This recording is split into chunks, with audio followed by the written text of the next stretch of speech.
है तेरा, ये कहते हैं तन मन धन, कहते हैं ना सब कुछ है तेरा। और फिर क्या कहते हैं? फिर कहते हैं सुख संपत्ति घर आवे, कष्ट मिटे तन का। देखो दोनों विरोधाभास है। फिर एक और कह रहे हैं तन भी आपका, मन भी आपका, धन भी आपका। अब फिर कह रहे हैं मेरे घर आवे। यही भगवान कह रहे कपट मत करो, मेरे साथ कपट मत करो। तो कोई चीज को भार लेके नहीं करना। ये भगवान कह रहे हैं या तो मेरा सब कुछ मान लो या तो तुम अपना ही मान लो। ये जो बीच में है इसको छोड़ दो, कपट मत करो, भार लेके नहीं करना, स्वतः ही प्रेम बस करना है। प्रेम इसलिए भगवान कहते हैं निर्मल मन जन सो मोहि पावा, मोहि कपट छल छिद्र न भावा। भगवान कहते हैं कबीरा मन निर्मल भया, जैसे गंगा नीर, पीछे पीछे हरि फिरे, कहत कबीर कबीर। तो कोई चीज को हमें भार लेके नहीं करना, स्वतः ही मन निर्मल होके करना है। कहते हैं एक व्यक्ति था, वो कहता है 50 माला जपनी है, तो दूसरे ने कहा मुझे 60 माला जपनी है। ये नहीं कहना, करना मतलब गुप्त रूप में होना चाहिए, भार लेके नहीं करना। आइए जो करते रहोगे भजन धीरे धीरे, तो मिल जाएंगे वो सजन धीरे धीरे। रहोगे भजन धीरे धीरे, तो मिल जाएगा वो सजन धीरे धीरे। जो करते रहोगे भजन धीरे धीरे, भजन धीरे धीरे, तो मिल जाएगा वो सजन धीरे धीरे। तो मिल जाएगा वो सजन धीरे धीरे।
सजन धीरे धीरे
से रहोगे, सजन धीरे धीरे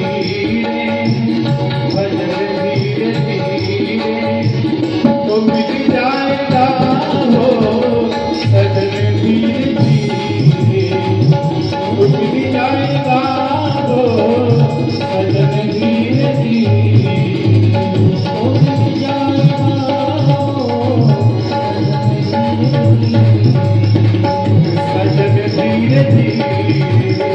सजन धीरे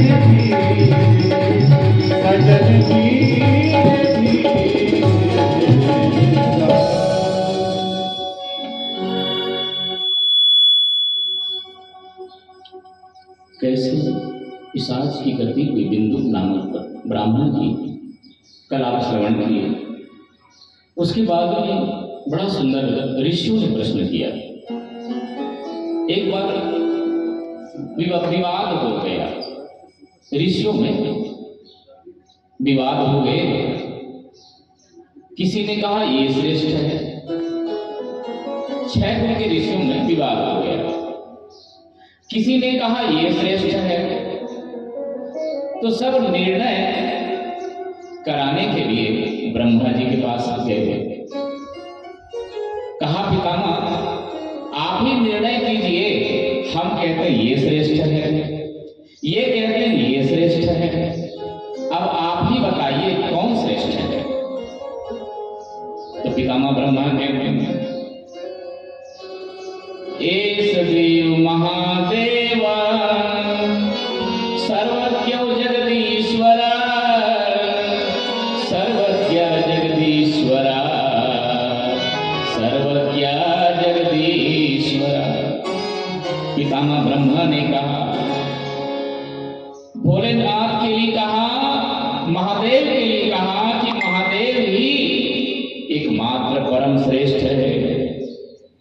बाकी सभी देवता इन्हीं की आराधना करते हैं, भगवान भोलेनाथ की। इसलिए भगवान भोलेनाथ ही श्रेष्ठ है, पटपरनाथ महादेव ही श्रेष्ठ है। तो ऋषियों ने फिर प्रश्न किया। बड़ा सुंदर ज्ञान है महाशिव शिव पुराण की, अद्भुत कथा। फिर ऋषियों ने कहा हे पितामह, क्योंकि ब्रह्मा इस कथा को नारद को सुना रहे हैं। ब्रह्मा जी शिव महापुराण की कथा को नारद को सुना रहे हैं, सौनक ऋषि को सूत जी सुना रहे हैं, सूत जी महाराज। आइए तो प्रश्न किया ऋषियों ने, साध्य क्या है? क्या कहा? साध्य क्या है? फिर साधन क्या है? तो ब्रह्मा ने कहा साध्यं शिव पद प्राप्ति साधनं तस्य सेवना साध्यं शिव पद प्राप्ति साधनं तस्य सेवनम। बहुत बढ़िया। पितामह ब्रह्मा ने कहा साध्य भगवान शिव की प्राप्ति है।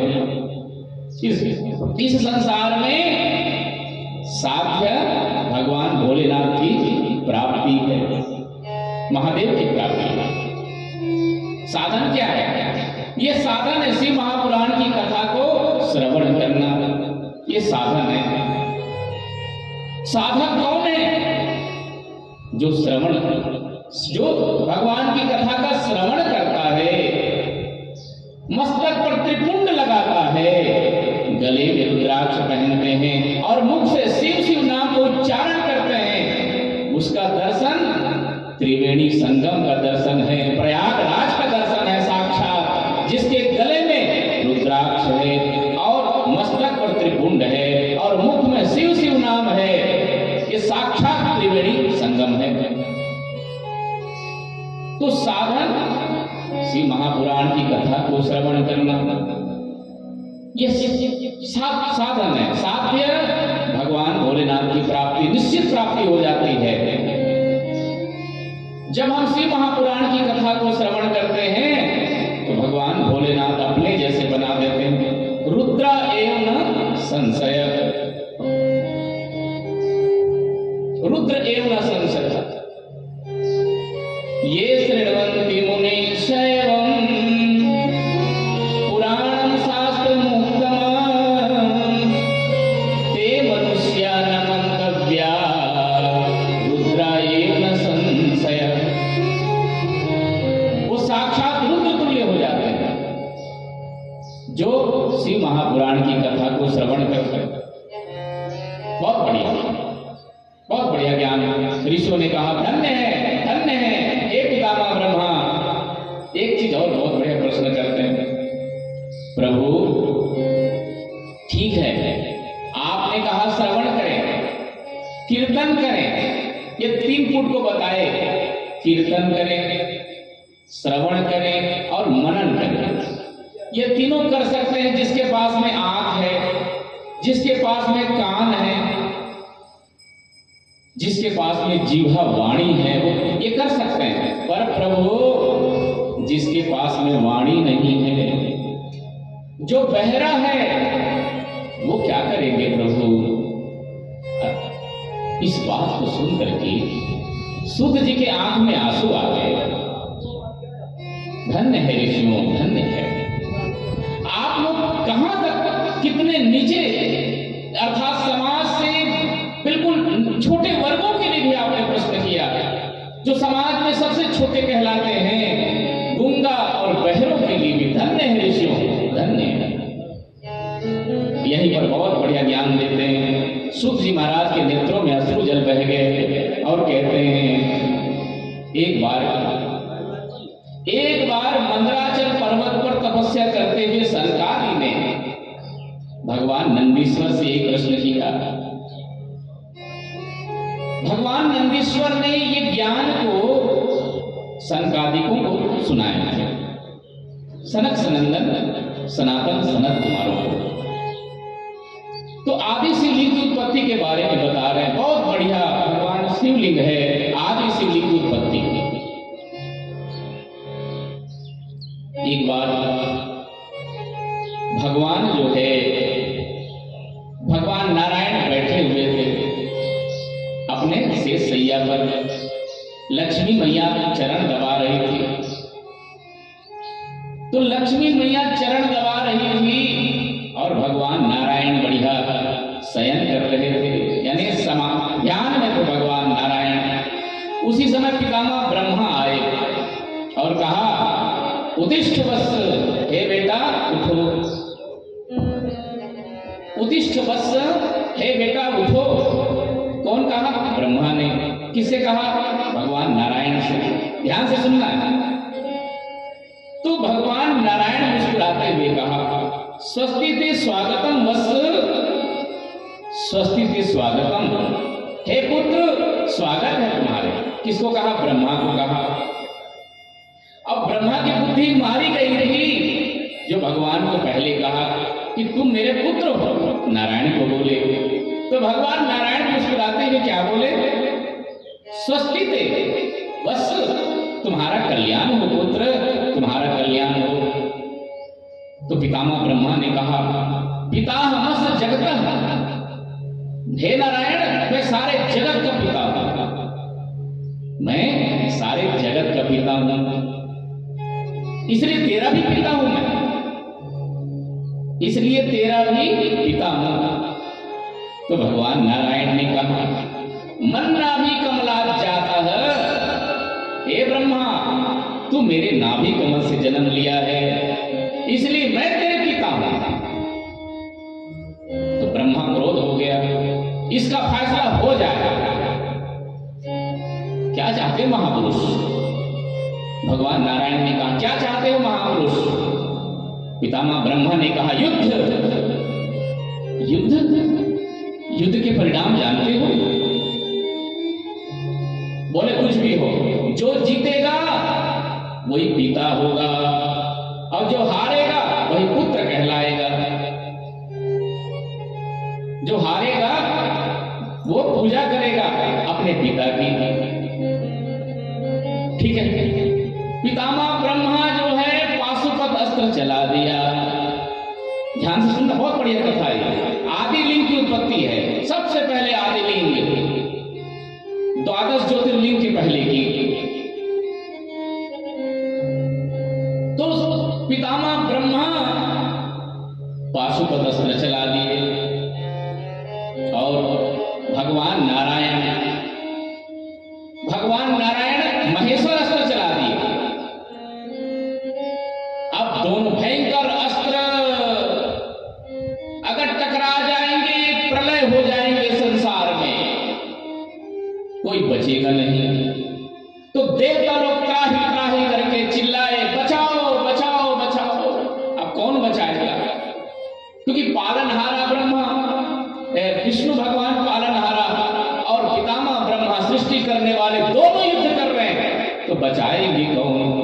अब 1.5 हड्डी का जाएगा तो एक पहलवान ही बचाएंगे, और दोनों 1.5 हड्डी का जाएगा तो मारे जाएंगे। तो कौन है पहलवान? तो भोलेनाथ महाकाल है पहलवान। महाकाल के पास में गए कैलाश में, सब देवता गए कैलाश में। आइए हम भी चलते हैं कैलाश में। शिव शंकर भोला भंडारी हम आए शरण तिहारी।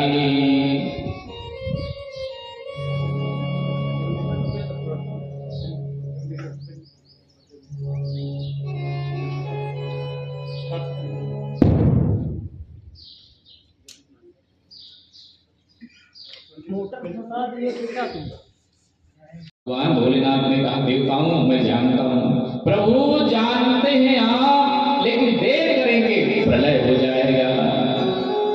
अगर अस्त्र टकरा गए, दोनों अस्त्र ब्रह्मा और विष्णु के जो अस्त्र हैं वो टकरा गए तो प्रलय हो जाएंगे। प्रभु शीघ्र करो भोलेनाथ, शीघ्र करो। और भगवान भोलेनाथ ने कहा, चलो सब मेरे साथ चलो। भगवान ने सब अंतर ध्यान हो गए, भगवान ने कहा, और अंतर ध्यान हो गए महादेव। और अंतर ध्यान हो करके 2 शस्त्रों के बीच में भगवान प्रकट हो गया आदिलिंग के रूप में। बोलो आदिलिंग भगवान की जय। अरुणाचल भगवान शिव प्रकट हो गए और दोनों शस्त्रों को, पाशुपत शस्त्र और महेश्वर अस्त्र को, दोनों को अपने में निगल गए। भगवान भोलेनाथ ज्योतिर्लिंग, अद्भुत लिंग, दोनों अस्त्रों को अपने में समा लिया भगवान भोलेनाथ। अब ब्रह्मा चकित, भगवान विष्णु चकित होकर देख रहे हैं, क्या हुआ, ये क्या हुआ?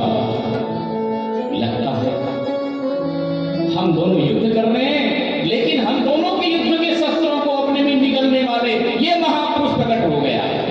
चलो अब इसके पता लगाते हैं। चलो पितामह ब्रह्मा से भगवान नारायण ने कहा, तुम किधर जाओगे ब्रह्मा, नीचे की ओर कि ऊपर की ओर? ब्रह्मा ने कहा, मैं ऊपर की ओर जाता हूं। ये जो आदिलिंग है, इसके था पाने के लिए मैं ऊपर की ओर जाता हूं। और भगवान विष्णु ने कहा, मैं नीचे की ओर जाता हूं। दोनों चलते गए, नापने के लिए, था को देखने के लिए चलते गए, पर पार नहीं पा रहे दोनों। आदिलिंग भगवान विष्णु लौट आए। हर हर हर महादेव, हर हर हर हर हर हर महादेव, हर हर हर महादेव, हर हर हर महादेव, हर हर हर महादेव, हर हर हर महादेव, हर हर हर महादेव, हर हर हर महादेव। आदि अनंत शिव योगी महादेव, आदि अनंत शिव योगी महादेव, हर हर हर महादेव, हर हर हर महादेव, हर हर हर महादेव, हर हर हर महादेव, हर हर हर महादेव, हर हर हर महादेव, हर हर हर महादेव, हर हर हर महादेव। महाबली शिव योगी महादेव, महाबली शिव योगी महादेव, हर हर हर महादेव, हर हर हर महादेव, हर हर हर महादेव, हर हर हर महादेव, हर हर हर महादेव, हर हर हर महादेव, हर हर हर महादेव, हर हर हर महादेव, हर हर हर महादेव, हर हर हर महादेव, हर हर हर महादेव, हर हर हर महादेव, हर हर हर महादेव, हर हर हर महादेव, हर हर हर महादेव, हर हर हर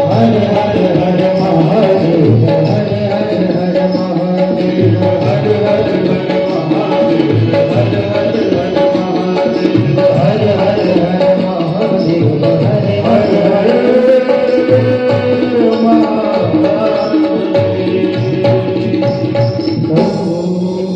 भगवान विष्णु नीचे की ओर जाते गए, पर पार नहीं पाए आदिलिंग की।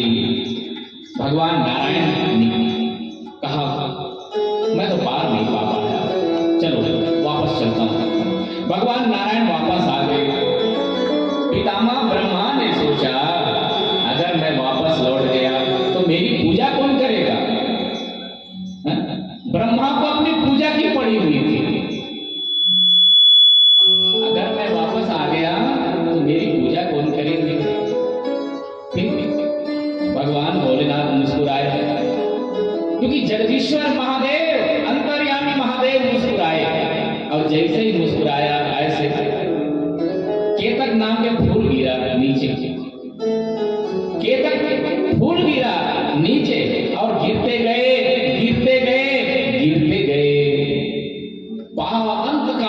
अनंत काल तक नीचे गिरते गए। ब्रह्मा के पास पहुंचे केतक। ब्रह्मा ने कहा, केतक तुम? बोले हाँ। कहां से आ रहे हो? मैं खुद नहीं जानता कहां से आ रहा हूं, मैं ये भी नहीं जानता मैं कौन हूं, और कहां से आया हूं ये भी नहीं जानता। केतक ने कहा, तो ब्रह्मा ने कहा, एक काम करोगे? बोले क्या? तुम झूठ बोल देना, केवल झूठ, मुझे क्या मिलेगा उससे? अरे हम पूजनी बनेंगे, तुझे पूजनी बना देंगे, सारे फूल तेरे पीछे लग जाएंगे, तुम सब देवता में चढ़ोगे। केतक, तुम सब देवताओं में चढ़ोगे।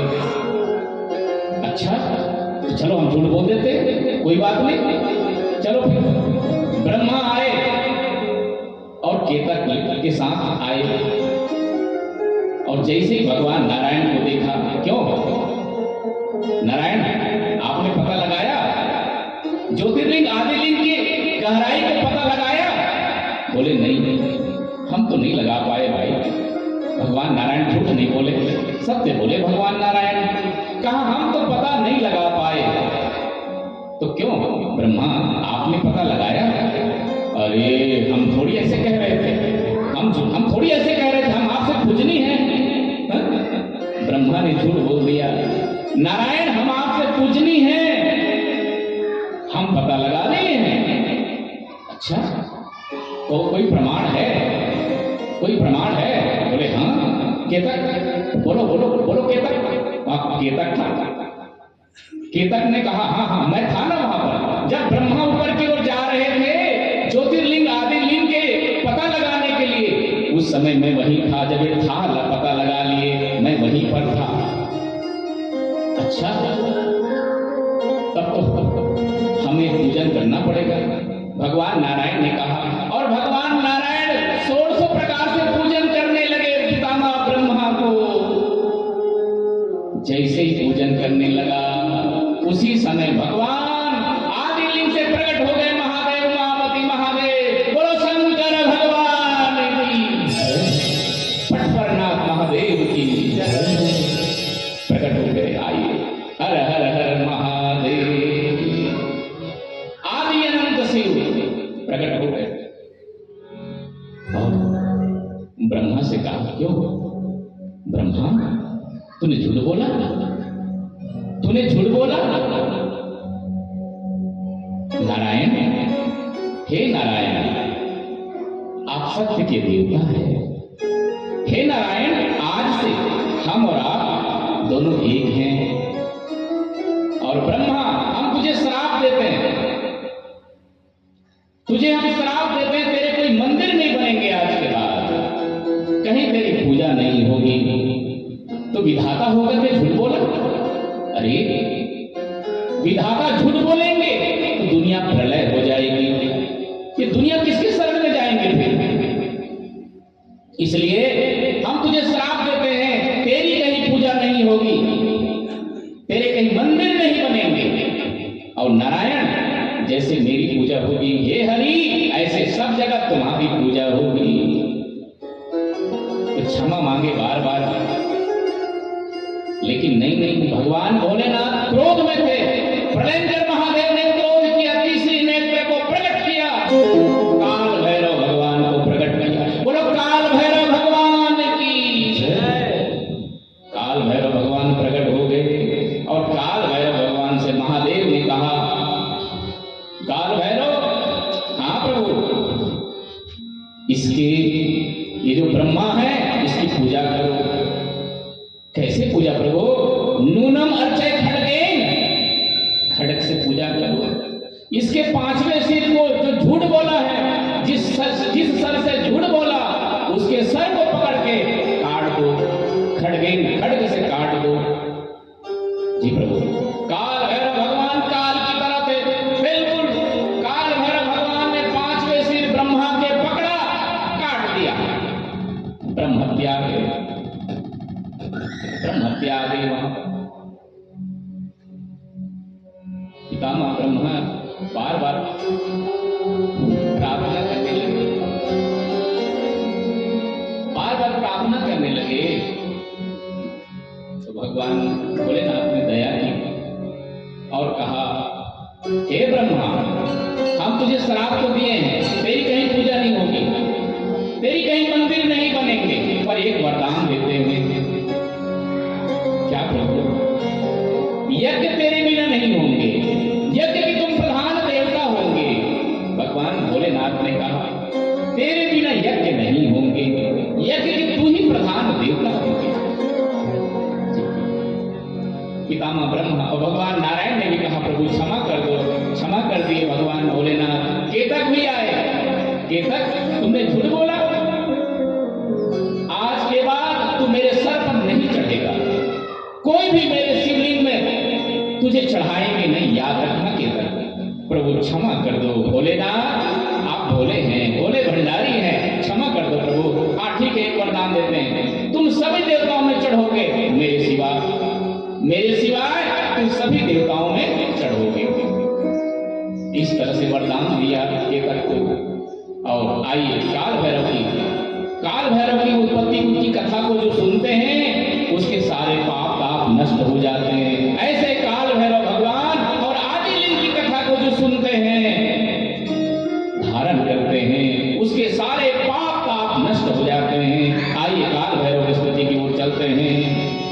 देवराज सेवमान पावनाभि पंकजम व्याल यज्ञ सूत्र बिंदु शेखरम कृपाकरम नारदादि योगी वृंद बलि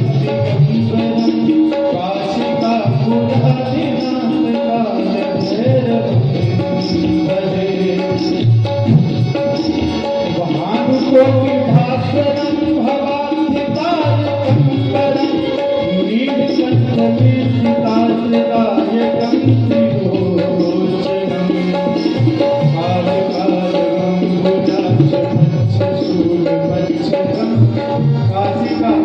गंभीरम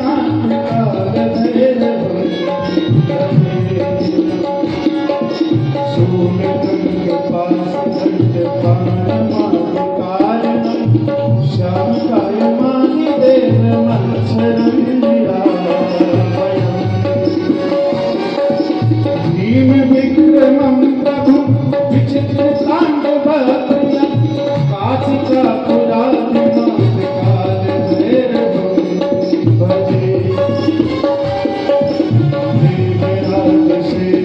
काल भैरव भजे भानुकोटि भास्वरम सूत्र बिंदु शेखरम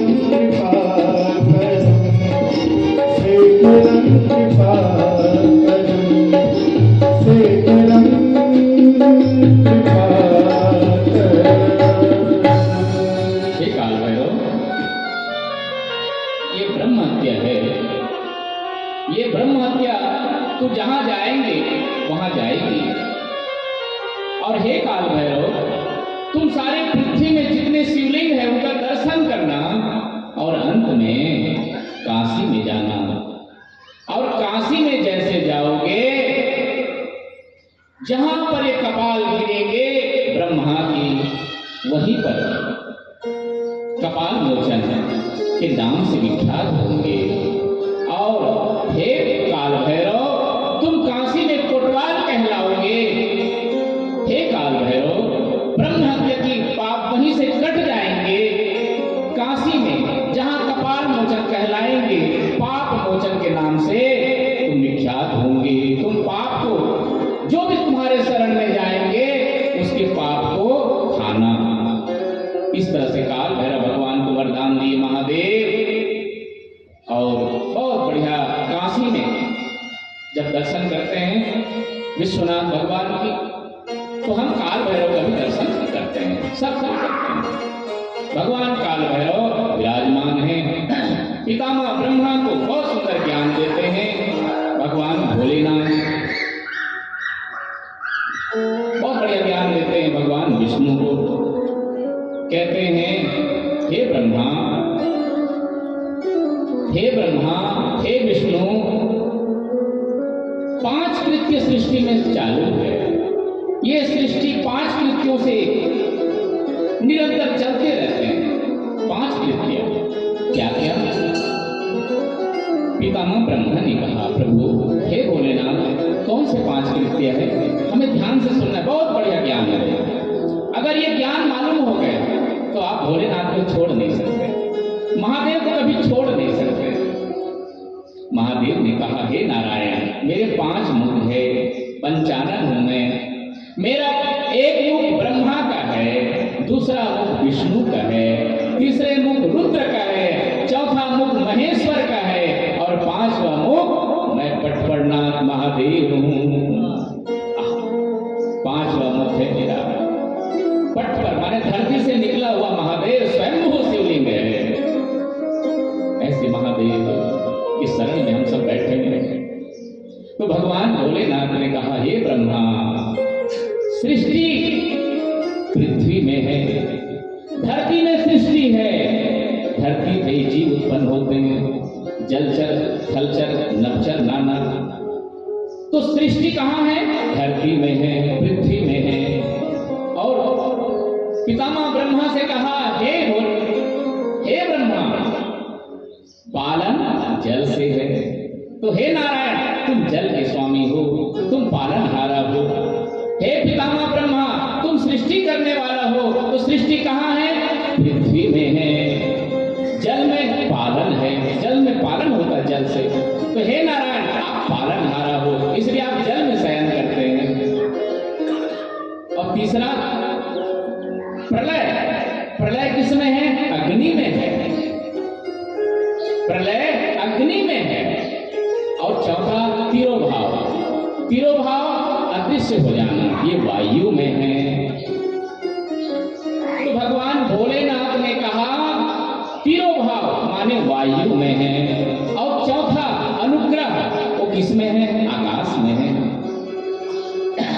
तो भगवान भोलेनाथ ने कहा, ब्रह्मा तुमने तपस्या किया इसलिए सृष्टि के मालिक बने, सृष्टिकर्ता बने। हे विष्णु तुमने तपस्या किया इसलिए पालनहारा बने। और प्रलय कौन करते हैं? रुद्र करते हैं। तो रुद्र मेरा ही एक स्वरूप है, रुद्र, वो प्रलय करते हैं। और तिरोभाव कौन करते हैं? महेश्वर, तिरोभाव का स्वामी है महेश्वर। और पितामह ब्रह्मा और भगवान विष्णु से कहा, हे विष्णु अनुग्रह का मालिक मैं हूँ, आकाश में रहते मेरा अनुग्रह, इसलिए जो भी मेरे शरण में आते हैं मैं अनुग्रह कर देता हूँ, चाहे कितनों भी क्रूर ग्रह हो। क्रूर ग्रह को समाप्त करके मैं अनुग्रह कर देता हूँ भोलेनाथ।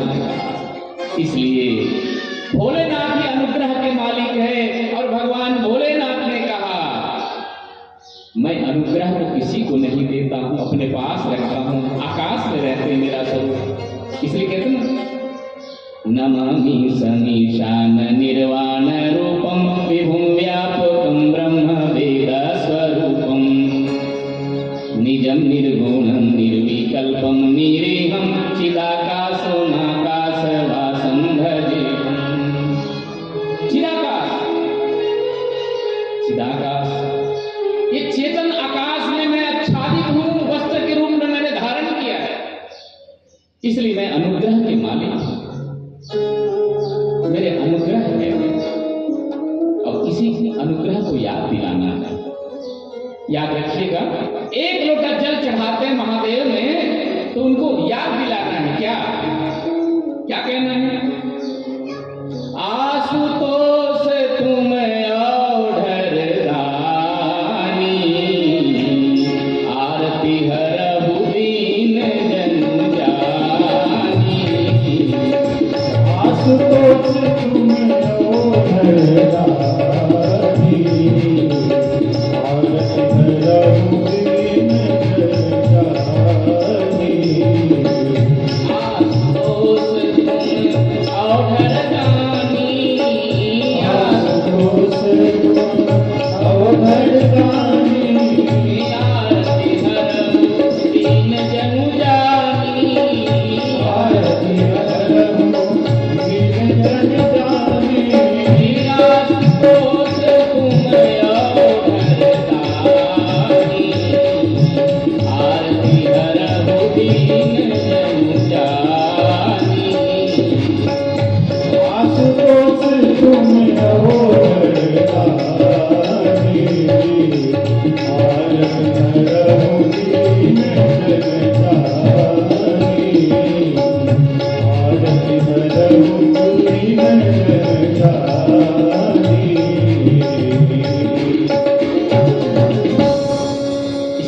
इस भाव को नहीं भूलना है बस। हे मेरे अनुग्रह के मालिक, पितामह ब्रह्मा और भगवान विष्णु ने जब इस ज्ञान को श्रवण किए, भगवान भोलेनाथ ने कहा, हे ब्रह्मा, हे नारायण, मेरे मुख से सृष्टि के आदि में ओम निकला, ओंकार प्रणव निकला। सबसे पहले क्या निकला? ओंकार, ओम, इसलिए ओम कहना है। उसके बाद भगवान भोलेनाथ ने कहा, फिर उसके बाद में ओम नमः शिवाय। क्या निकला? ओम नमः शिवाय। बहुत बढ़िया, ये महामंत्र को भूलना नहीं, कभी भी जीवन में नहीं भूलना। कौन सा? ओम नमः शिवाय। फिर भगवान भोलेनाथ ने कहा, इसके बाद में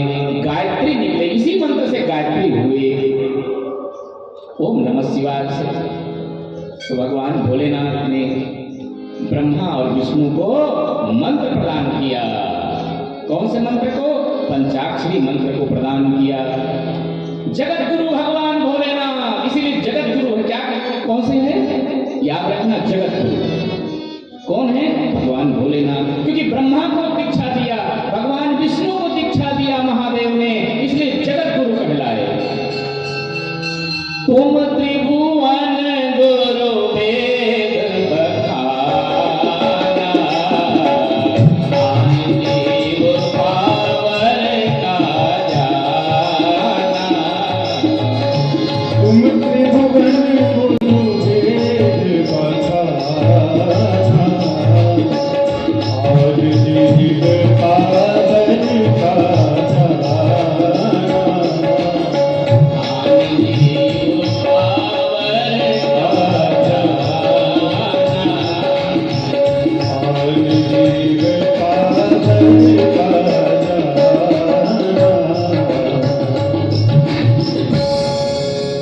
नमो निष्कल रूपाय, नमो निष्कल तेजसे, नमः सकल नाथाय, नमस्ते सकलात्मने। भगवान भोलेनाथ की स्तुति करते हैं जो ब्रह्मा और विष्णु। सकलाकल रूपाय संभवे गुरुवे नमः, सकलाकल रूपाय संभवे गुरुवे नमः, संभवे गुरुवे नमः। हे शंभु, हे जगत गुरु, भगवान भोलेनाथ की स्तुति करते नारायण और ब्रह्मा। और इस तरह से भगवान विष्णु को आदेश देते हैं, हे नारायण तुम तपस्या करो। और बहुत बढ़िया तपस्या करते हैं भगवान नारायण। 12,000 वर्ष तक तपस्या करते हैं भगवान विष्णु। उसके प्रेम में ना, भोलेनाथ के प्रेम में इतना प्रेम है भोलेनाथ के प्रति नारायण को कि अश्रु के जल से पूरे समुद्र बन गया। ये जो समुद्र है कौन है? भगवान नारायण के आंसू है, भगवान विष्णु के आंसू है। भोलेनाथ के प्रेम में समुद्र बन गए और उसी में शयन करने लगे। तो भगवान भोलेनाथ ने कहा, हे नारायण आज से तुम्हें लोग नारायण कहेंगे। नीर माने जल, जल में शयन करने के कारण नारायण कहलाए। ऐसे भगवान नारायण भोलेनाथ यानी जो विषमताओं को भी धारण कर लेगा। विषमता भगवान भोलेनाथ के गले में कौन सा है? भगवान भोलेनाथ के गले में क्या है? नाग, नाग है। और भगवान गणपति के वाहन चूहा। पर दोनों बड़े प्रेम से खेलते हैं, दोनों प्रेम से रहते हैं। भगवान भोलेनाथ के वाहन नंदी बैल, देवी दुर्गा के वाहन शेर, पर दोनों बड़े प्रेम से रहते हैं। ऐसा भोलेनाथ के दरबार है। देखो तो कितना सुंदर दरबार है महादेव की। भाई देखो, शेर बैल को देख ले तो क्या करेगा बताओ? खा जाएगा ना। लेकिन वहां प्रेम से रहते हैं, वहां बड़े प्रेम से रहते हैं बैल और शेर। भगवान कार्तिकेय के वाहन मोर, भगवान कार्तिकेय के वाहन मोर और भोले बाबा के गले में नाग। बड़े प्रेम से रहते हैं। दोनों 36 लेकिन 33 बन जाते हैं,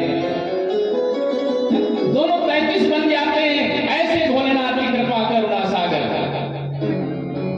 भोलेनाथ के कंठ में है जहर, भयंकर जहर है। और भोलेनाथ के जो चंद्रमा है उसमें है अमृत। तो जहर और अमृत दोनों को धारण किया महादेव ने। भोलेनाथ के तीसरे नेत्र में है अग्नि, तीसरे नेत्र में अग्नि। और भोलेनाथ ने धारण किया गंगा को, पानी को, जल को धारण किया। दोनों बड़े प्रेम से रहते हैं। गंगा भी, अग्नि भी, जहर भी, अमृत भी। और भोलेनाथ क्या धारण करते हैं? बबूत, बबूत धारण करते हैं।